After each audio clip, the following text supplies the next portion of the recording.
So we have an amazing top producer panel. These people produce an amazing amount of closed transactions every year, and we're going to learn from them how they do it, how they got their start, what they focus on a daily basis in order to be able to do the number of closed transactions that they do every year. So I'm going to read the bio introduction, if you will, and we're going to start with finding my glasses. Michael Citron. When Michael became a real estate professional over 15 years ago, there was no other place that he wanted to work in South Florida and found the Citron Group. Michael and his team are very involved in the city of Parkland, giving back to the community and helping to raise tens of thousands of dollars. Michael came up with the Parkland Parrot brand to help his team stand out from the competition as he became a recognized leader in real estate in his community. ParklandParrot.com was designed to help potential buyers and sellers have the ultimate online resource with not only accessing the most accurate local real estate information and advice, but also information on Parkland. Through our website, our clients gain wealth and knowledge of the excellent schools and parks, stay informed with the monthly sales, and virtually experience the Parkland lifestyle. Michael graduated from Nova Southeastern University and holds a master's degree in English education. He is honored to achieve numerous real estate awards for the past 11 years, including being top #1 nationwide Realtor, as well as #6 Florida RE/MAX agent in 2014. Michael is also proud to receive the RE/MAX Hall of Fame award, grossing over $1 million in real estate commissions in his career thus far. Would you please help me welcome Michael Citron? Michael, welcome.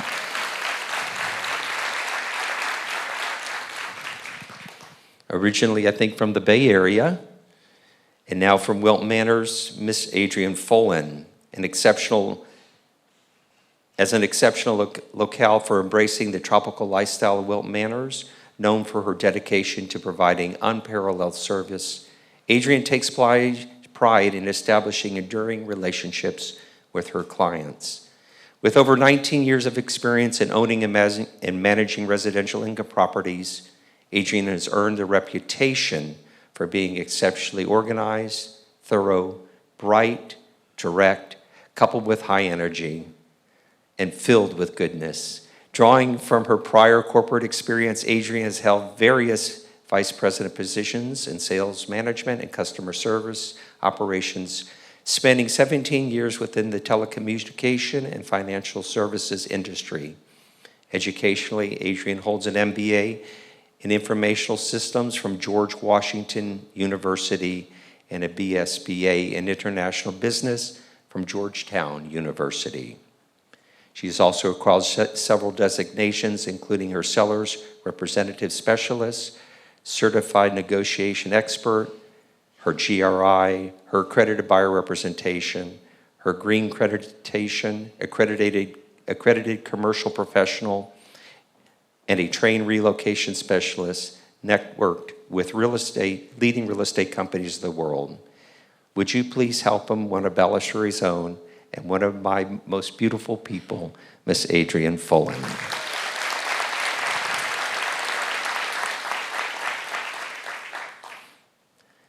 I always tell Adrienne just how beautiful you are. You're such a special human being. Thank you, Adrienne. Whitney Dutton. Whitney is consistently in the top producing individual real estate agent in Fort Lauderdale. Whitney is passionate about delivering the ultimate real estate experience through elevated customer service. In November of 2023, commercial real estate company Native Realty tapped Dutton and his team to start a dedicated residential division and expand their brokerage service. At this time, the Dutton Group was the highest grossing team at RE/MAX First and the #1 agent in Fort Lauderdale based on the actual number of homes closed. Dutton's credits his success to the growing up in the industry, learning the real estate business from his father and his grandfather. Dutton Auction and Realty in Ohio was started by his grandfather in 1959, originally managed sales of cattle, livestock, farmland, and personal property. When Whitney's father, Joel Dutton, took over the business, his 4 children all worked for the company. Kind of sounds like Balistreri, including Whitney. As a result, Dutton spots issues and solves problems immediately and offers top-level customer service. Would you please help me welcome Whitney Dutton?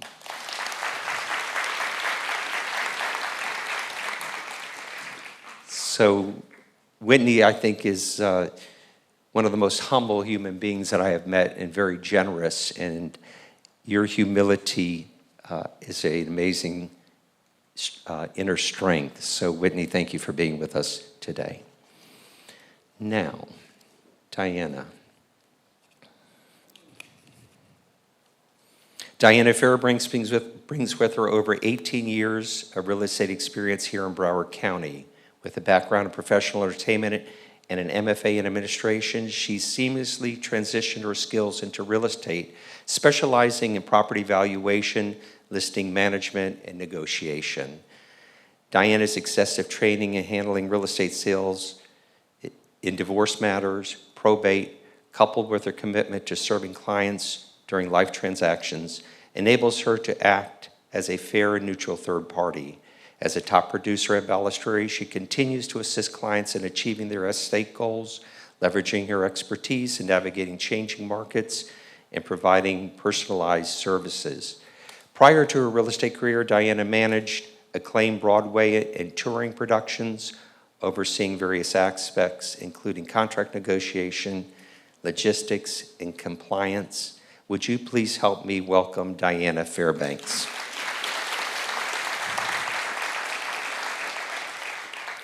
So a little bit about Diana.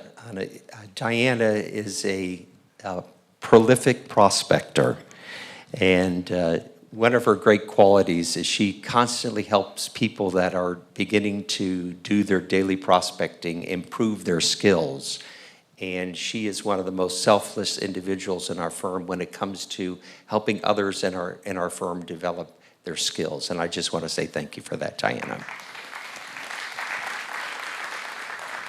So we're going to go around. We got some microphones here, and I'll ask the questions from here. So if you'll just take a mic and tell us a little bit, we know a little bit about how long you've been in the business. We know about your market areas. So let me just ask this question of you right now. Which of you have teams? Which of you have assistants? And tell us a little bit about the structure of that. Michael, we'll start with you. I'll leave it off. Okay, so I'll speak slowly. My name's Michael Citron. I've been in the business for 20 years. Our brokerage is Parrot Realty. We're focal point is Parkland, Florida, and we sell West Broward and expanding out there. I've been in the business, as I said, for 20 years, have a passion for selling real estate, and we are very team-oriented, and we have a lot of in-house marketing and delegation for different departments to make our clients have truly the most exceptional experience. From in-house marketing, we have 2 in-house marketing representatives. We do a lot of online and print marketing, and then I have an operations management team member, listing manager, and we have in-house transaction coordinating. So we are very, very staff-oriented, and I think it serves our clients best, and we can do a lot of marketing and delegate to great, talented people. I'm here. We've done a lot of business over the course of 20 years, but you're only good as your team, and we have an exceptional team. I have 1 full-time assistant, and that's it. And I have had a full-time assistant since, I think, the 4th year in business. So it does transaction coordinating, listing management, prepares CMAs, just about everything. So all I do is prospect, negotiate, go on appointments.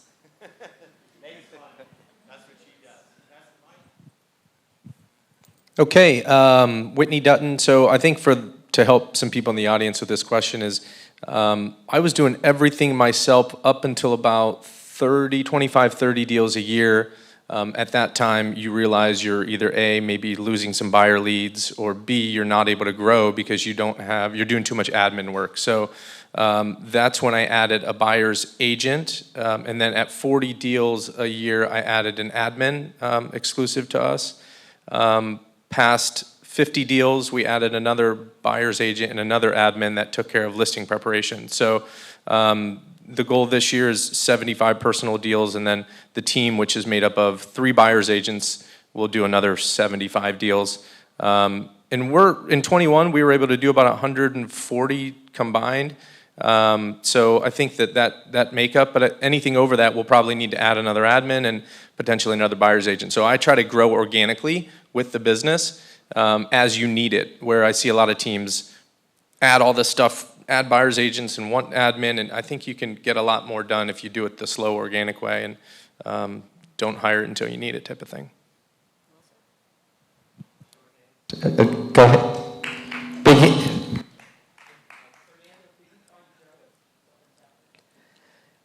I'm solo. I'm kind of a control freak, so I do everything myself. I do about 35 to 40 transactions a year, but I'm primarily a listing agent. So I don't really have an assistant, but I would say that other agents in the office will get my buyer leads and will just do a referral. So that's how I try and manage my life. I primarily focus geographically where I live, which is Wilton Manors. And that's really worked for me. If you live in a condo building, farm where you live. If you live in, wherever you live, do it, because those people see me at the gas station, at the Starbucks, and that becomes part of my sphere. So it's worked for me in containing my farm area and controlling my life, because Wilton Manors is only like a square mile island, and that's been part of my success, I think, in balancing the life and my work. Adrian, tell us about your transition from a buyer's agent to a listing agent and how that kind of unfolded for you. I've been in the business 20 years, all with Balistreri. I came from corporate America, and I did not want a corporate company. So I loved that Balistreri was a family business and all about integrity, because that resonated with me. And so when you start out, buyers, you're just a magnet for buyers. And Jim told me for years, like 2 or 3 years, you got to list to last, you got to list to last.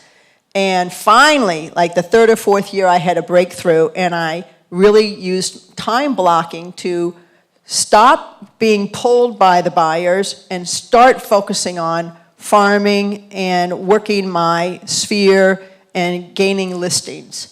And then my life completely changed. I had more balance. My wife likes to travel and do things, so that afforded me more balance in my life. And my income increased dramatically because of the listing focus. Excellent. Thank you, Jim, for creating a wonderful lifestyle for me. And Amy thanks you. Whitney, tell us a little bit about your ratio between listings and buyer transactions. I'm assuming that you're out there listing appointments frequently. Where does the business come from? So any buyer that is not one of my current listings who's looking for a purchase, or somebody I've worked with in the past, does go to the buyer's agent. So primarily 85% listings, about 15% buyers. Other than that, once the listing comes in, the listing coordinator takes over. Once it goes under contract, the transaction coordinator takes over. So it allows me to focus on strictly getting listings and providing customer service, which then the buyers come from that, because your listing generates that business for you. Where do your buyer appointments or seller appointments come from? Is it referral based? 78% is center of influence and past client. I have a direct mail ad that I do every other month that brings in a little bit, and then Google organic ads brings in the rest of it. So about 78% is referral based? Referral based from a past client or a sphere. I do a lot of social prospecting, which my coach and I, it's philanthropic stuff, sitting on some charity boards, giving back to the community, neighborhood involvement, a lot of that I guess charitable work that comes back to you after a few years. Excellent. Michael dominates, as we shared with you, in the parkland community. Michael, tell us how you've developed that, I'm assuming it's a referral-based business? No. For the most part? No. So if you'll share with the audience how in 20 years you've been able to build a substantial referral-based business. Well, when you say referral-based, I think we're more of a branding company. Many years ago, It's you. It's me, just Yeah. me. Just too loud. I got into Parkland, and I saw there was a lot of great agents, and I wanted to farm that community. And I went through a lot of heartache. I think I went on 10 straight listing appointments and didn't get them. And I was really dissatisfied with myself. So came up with the parrot idea, put parrots on everything. You see it in Geico and Snoopy for MetLife, and just went with it. And, you know, I thought it was crazy, and it worked. So we've developed a local and hyper-local market. So I would say 70% of our deals come from branding and people that know us already. It's like, you know, and 30% come from past clients. But I walk around town, Parkland's a small city with my wife, and people come up to us, they see our videos, they see our philanthropic things we're doing. So you could become your own local celebrity. You have your iPhone in your hand, and that's how I started. I was a teacher before I got in real estate. I make like $22,000 a year. And 20 years later, I'm the top selling agent, getting 11% of the listing market share in one city. And I think I was top 5 in Broward County last year. So you have to understand, wherever you're going to start. Immerse yourself in the community and be proactive. You want to get referral business, as other speakers have gone, but you can also brand yourself very easily by getting involved in your local community and finding a farm. Jim's right, you got a list to last. Start doing that. If you get a small farm, that's what I did. I farmed every community in Parkland, and obviously I farmed some of the ones we do more business in. But you know, to do that, you can work with other agents. You can start a small budget, but that's going to develop a hyper-local, meaning the community itself and the local market. Get involved. Join your chamber. Get involved with the city, because you will, you know, be able to, you know, stand on the shoulders of giants that are on this stage here in this crowd. But all you have to do is emulate them, and you don't have to create, you know, your own wheel. You can stand on the shoulders of giants and become your own successful agent wherever you want to be, whenever you want to be. I love that. Create your own brand. We were talking about branding earlier. So that's fabulous. That's great information. Diana, tell us a little bit about your daily schedule. Super strong listing agent. I know that Whitney has been involved with the Mike Ferry organization. We're going to hear from Mike after lunch. Diana has been a student of Mike, I think, from day one. So tell us a little bit about how you go about generating so many listings and sales. Yeah, I'm a hunter. These guys, they're wonderfully local, and I made this realization a while back that I hold a license in the state of Florida. There's your limit, Florida. So wherever it comes from, don't turn down business just because you think it's in Parkland. But that one, he's too much competition. So my daily schedule is lead generation in the morning, and that's expireds, for sale by owners, for rent by owners, just listed, just sold, past clients, probate listings. I'm also a certified divorce real estate expert. That's when the court appoints you to a listing, so that's kind of a different farming area. That's going after attorneys as opposed to the person who owns the house. So that is my morning. It's lead generation. And anybody who wants to come visit, I love having company back calling. It's fun. And after lunch, it's getting out on appointments or back on the phone. And that is it. What percentage of your business comes from people you don't know, and what percentage of your business comes from referral-based? It took about 7 years before I had a big enough database to really start seeing business coming out of that. So for 7 straight years, it was nothing but calling expireds, for sale by owner, and just grinding that out mercilessly.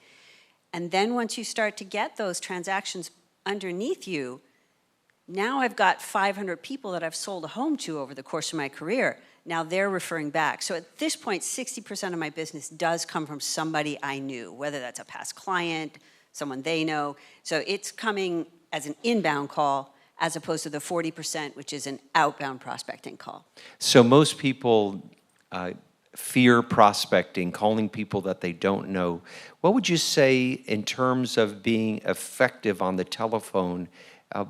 What strengths do you need to develop to get someone to give you an appointment? What's the importance? How do you go about doing that?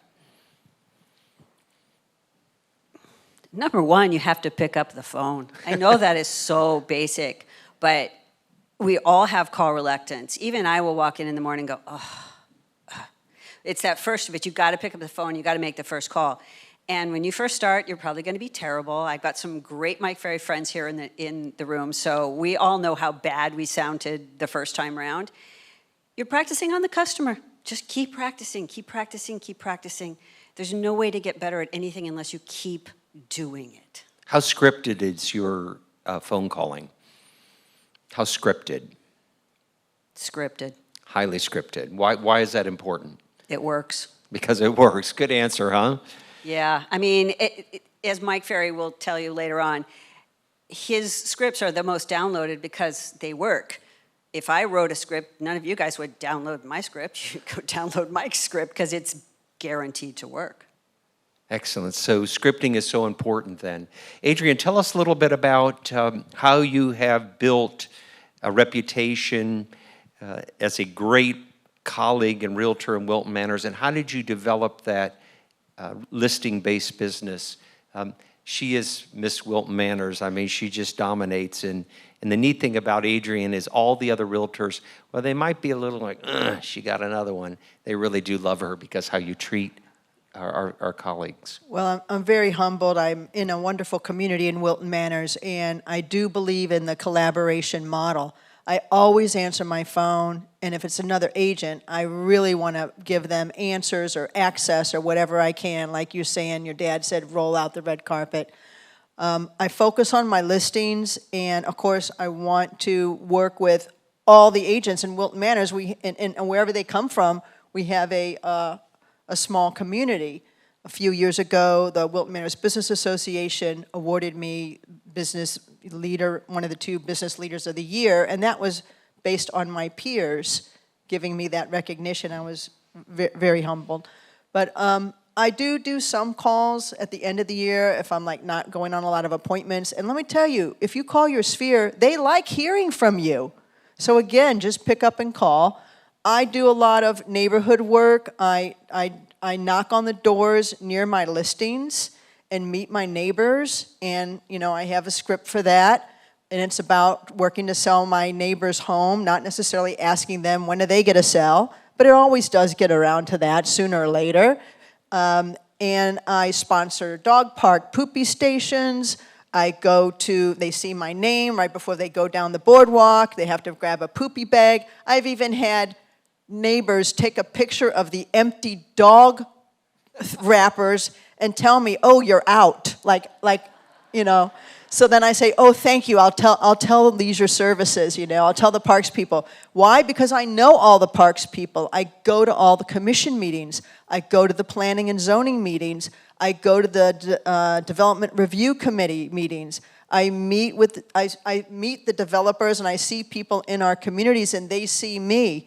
I've been fortunate over the 20 years. I've done about 9 deals with the city of Wilton Manors, representing the city or a seller that the city wants to buy their lot for a parking lot or a park. So because they see you there, because maybe I'll run some comps for them on something or whatever, because I also like the saying, lead with a giving hand, which comes from Joe Stump. He's a coach out in California. And so that's been my MO, my operations. And you're pretty active in the Wilton Manors Civics or Historical. Yes, that's true. I'm on the board of the Wilton Manors Historical Society. My parents were antique dealers in the Midwest, so we went up to an auction every weekend. Right? Oh, yeah. And so, yes, I did a walking tour for the city. I did a scavenger hunt, which is great because I get to meet people. I get to meet a lot of old-timers. Guess what? Old-timers might want to sell their home. and people see me in the community. And so the more people I can meet, Jim has another saying, our income is only limited to the number of people we talk to. So the more people I can meet any which way I can, I like that. And I like being in my community. This is how I live. This is how I feel connected. And we're really helping people at big times in their life. And that's an important role that we have, and I take that very seriously. You know, what's coming to mind is a common denominator, their humility and their gratitude that is just so obvious. Would you agree with me on that? It's amazing, isn't it? Gratitude and humility, being in service to other people. Every one of these four panelists up here are exuding those qualities of strength. Let's shift a little bit of a topic shift here, and I wrote down, how are you navigating the proposed NAR rule changes? What impact do you see these new rules having on our business? And there are any thoughts on how you might manage this change? So how are you navigating this? And what impact might you see? Some suggestions, some thoughts on it. So, Whitney, go ahead. I'm maybe a little bit of a different opinion on this. I don't really follow it. I don't read the articles. The real estate profession has been around over 100 years, and our rules have been created and evolved through a free market, right, of buyers needing a service, sellers needing a service.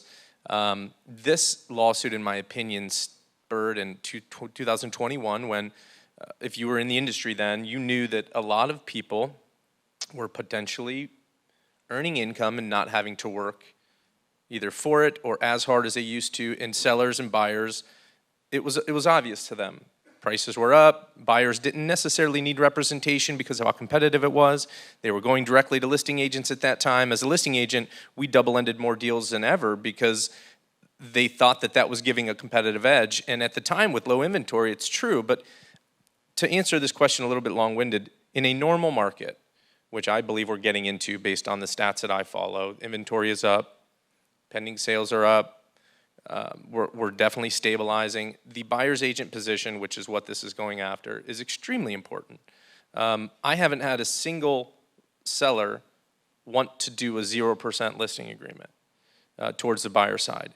And even in 2020 or 2018, they could have always put 1% there. They could have put 0.5 if they wanted to. But when a seller really wants to sell their house, they want to get everybody there. They want to get the most amount of money possible, and they want the easiest route till closing.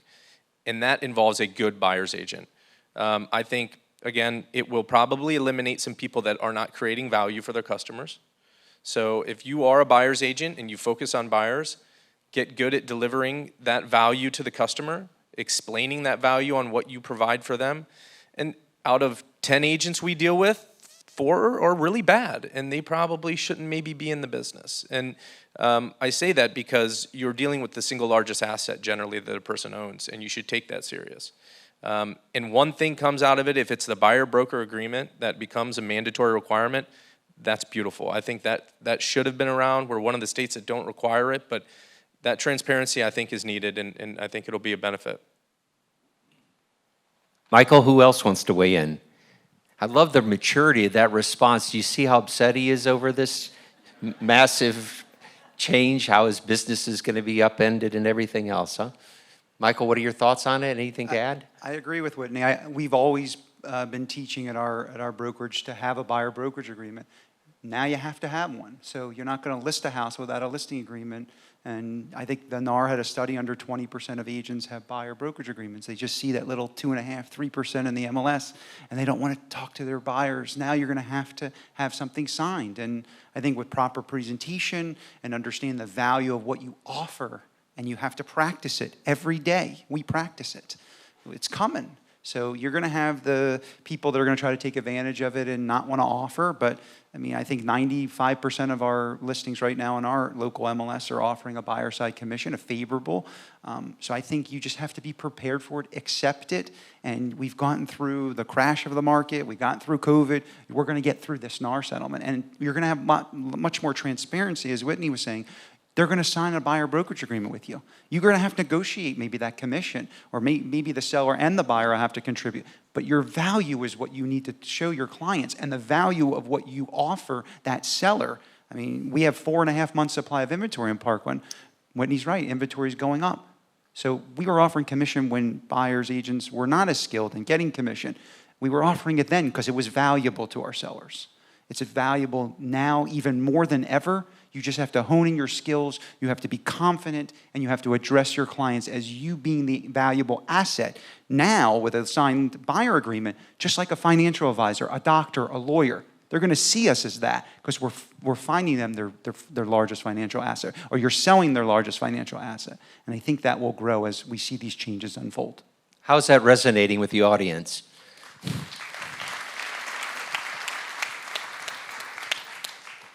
So let's conclude this way. What advice would you give to agents who are willing to do the activities to become top producing agents, closing 30, 40, or 100 transactions a year?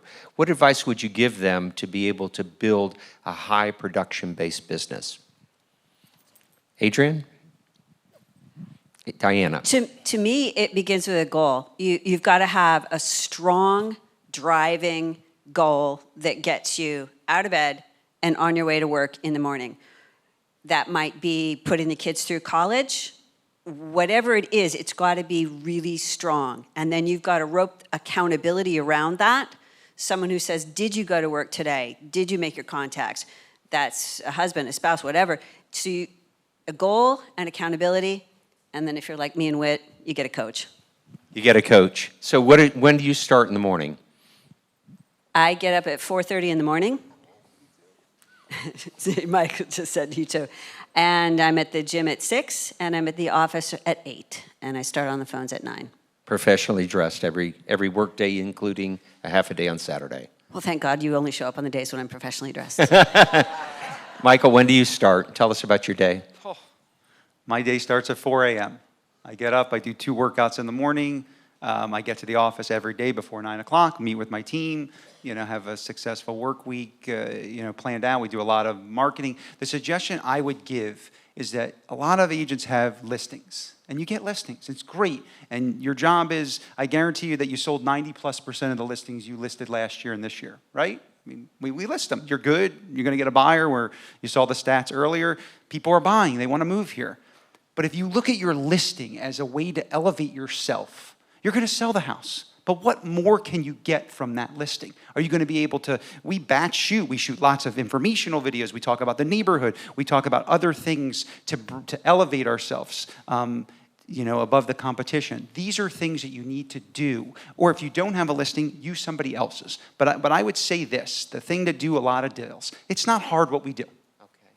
It's not. So the thing I would tell you to do in real estate is you have to elevate yourself in the sense that you have to be able to connect with people, be likable, and then I call it the pen to paper, where people like you enough, they trust you, they're happy around you, and then they trust you to work with their largest financial asset. If you can connect those dots, we will be very successful in real estate. Is it resonating, yes or no? You're up. Piece of advice, I would say to be honest with yourself. You don't need to do 50, 60, 70 deals a year. Take a look at what your average income is in the area you work. If it's Wilton Manors, if it's Parkland, figure out what that average price is and how much money do you need to earn to make you excited, to like Diane said, because you want to be there, you want to be ready, show up for your customer and be excited. So if it's 12 deals a year, there's a plan for that. If it's 25 deals a year, there's a plan for that. If it's 50, there's a plan for that. And all of those plans are different. So if you're only doing 12 deals a year, don't compare yourself to somebody doing 75 to 100, because my schedule, you'll never make it in the schedule trying to jump into it without slowly progressing there. Start at 12, 1 deal a month, right? Start at 24, do 2 deals a month. Then start at 36, whatever it is.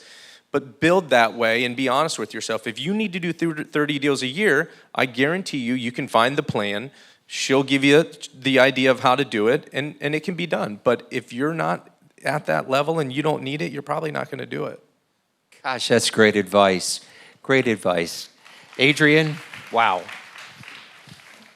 We all have very different businesses, and yet we all make wonderful living. And I love what you're saying about how you decide what you need in your life. My morning starts at 6 a.m. with the cats waking me up because they're hungry. And then after I get ready, etc., I practice transcendental meditation. You need to stay grounded. You need to have your presence so that you can take on, the stress that comes with our profession, because it is a very important position. I like what you're saying about working with people and having them trust you. I'm a big proponent of writing notes after I meet somebody. Jim has taught me that from the very beginning. I also listen to NPR, and on Friday mornings they have this program called StoryCorps, which is where two people get in a booth and talk to each other, family members or whatever. And the guy who made up this StoryCorps has a saying, and it's, listening is an act of love. Okay? Jim's always talking about asking questions and listening. If you are talking with your client, seller or buyer, ask them questions. What's important? Listen to them, okay?